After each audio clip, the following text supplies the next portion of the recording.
नमस्कार, आप देख रहे हैं कर्पूरी ज्योति लाइव।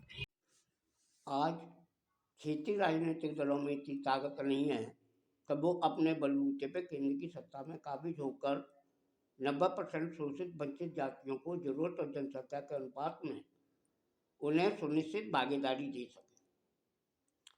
सुनिश्चित भागीदारी देने के लिए हमें सबसे पहले लोकतांत्रिक एक राष्ट्रीय पार्टी का निर्माण करना होगा। आज भले ही एनडीए हो या इंडिया गठबंधन हो, दोनों के दोनों एक ही थैली के चट्टे बट्टे हैं और इन दलों के अंदर जो भी राजनीतिक दल हैं वो कट्टर व्यक्ति परवार निहित स्वार्थ अवसरवादी राजनीतिक दल हैं।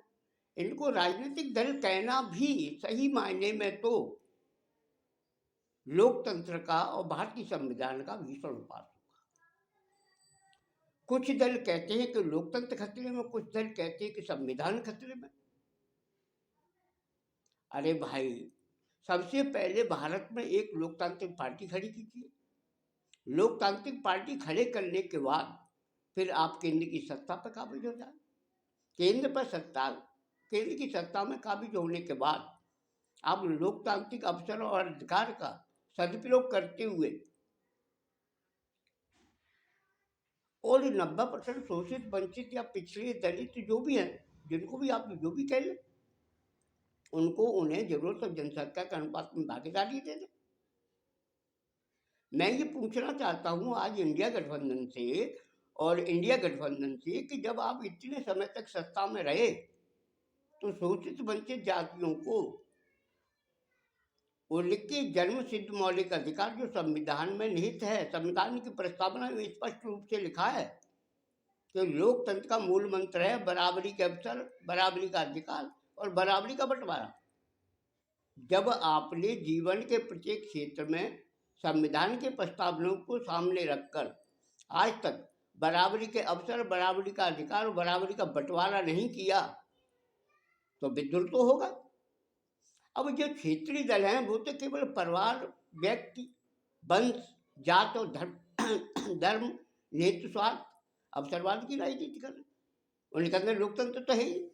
अरे भाई, जब आप लोकतांत्रिक नहीं हैं, आपने समाजवाद के नाम पर, अम्बेडकरवाद के नाम पर, बहुजन नाम के बाद पर, लोकतंत्र के नाम पर, समाज के न्याय के नाम पर, लोकहित के नाम पर राजनीतिक पार्टियां बना ली तो कुछ जातियां जो शोषित वंचित जातियां हैं आपकी बातों में फंस कर आपके साथ आई और आपने उन्होंने आपको सत्ता में आने का मौका दिया। अब जब सत्ता में आने के बाद जब आपने उनके साथ न्याय नहीं किया तो वो आपकी बदुआ गुलाम तो है नहीं जो आपके साथ जुड़ेंगे। अरे चाहे समाजवादी पार्टी हो, चाहे वो बहुजन समाज पार्टी हो, चाहे जेडीयू हो, चाहे राजद हो, कोई सी भी पार्टी, भाई इनके पास तुम्हारी जाति विशेष के अलावा और किसका वोट है? अरे कुछ जातियां हैं जिनके जो चरण चाट आपके गुलाम है, जो अपने सामाजिक न्याय और कारण सामाजिक विभीषण है, वो लोग आपके साथ हैं। तो भैया आप सत्ता में तो नहीं आ सकते जब आप खुद एक किसी प्रदेश की सत्ता में काबिज होने का पुरुषार्थ नहीं रखते हैं तो आप केंद्र की सत्ता में आकर उनको न्याय कैसे देंगे? अरे बहुजनवाद किसी जात का नहीं है। बहुजन का मतलब किसी जात या धर्म विशेष का नहीं है। बहुजन का मतलब होता है जो श्रम शक्ति बेचकर जिंदा रहने वाली जातियां हैं उनको हक हकूक मिलना चाहिए। आज शोषित वंचित जातियों में लोग जागरूक हो चुके हैं, वो समझ चुके हैं कि आपकी नीति क्या है, आपकी नीयत क्या है, आपका नेतृत्व क्या है। भारत के अंदर अगर किसी ने करके दिखाया है, लोकतांत्रिक साम्राज्य व्यवस्था की स्थापना की है, तो बिहार की धरती पे शोषित इंकलाब के लेने सही जगदेव प्रसाद ने किया है। सही जगदेव प्रसाद को जब सत्ता बनाने का मौका 1967 से लेकर 1972 तक बिहार प्रदेश के अंदर मिला तो उन्होंने शोषित समाज दल के नेतृत्व में बिहार में 4 बार सरकार बनाई और सरकार बना के उन्होंने शोषित वंचित जातियों को सत्ता में 95% भागीदारी दी, प्रशासन में 95% भागीदारी दी। इस भागीदारी को देखकर ही तो ये कदम शोषक वर्ग है उसके माथे माथे का क्रिया काटने लगा। और वो समझ चुका था कि अगर शहीद जगदेव प्रसाद की राजनीति को या शहीद जगदेव प्रसाद को रोका नहीं गया तो आने वाले भविष्य में हमारा खेल खत्म हो जाएगा।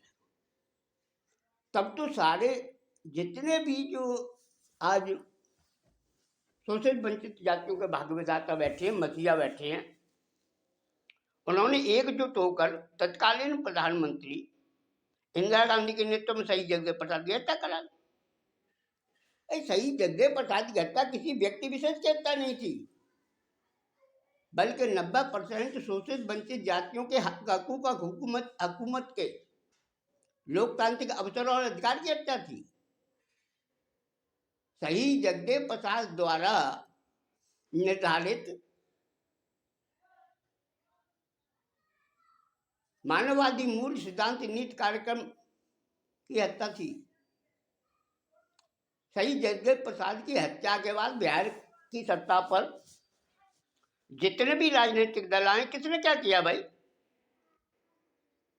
15 साल लालू प्रसाद रहे, 18 साल से नीतीश कुमार है। बताएं आज बिहार की स्थिति क्या है? बिहार में शोषित वंचित जातियों का इस समय क्या हासिल हो रहा है? क्या उन्हें मनुष्योचित जिंदगी जीने का अवसर अधिकार प्राप्त है? और नहीं है तो वहां की शोषित वंचित जातियां तुम्हें सत्ता में आने का मौका क्यों दें? आज जब जागरूक समाज दल ने शहीद जगदेव प्रसाद के अधूरे सपनों को और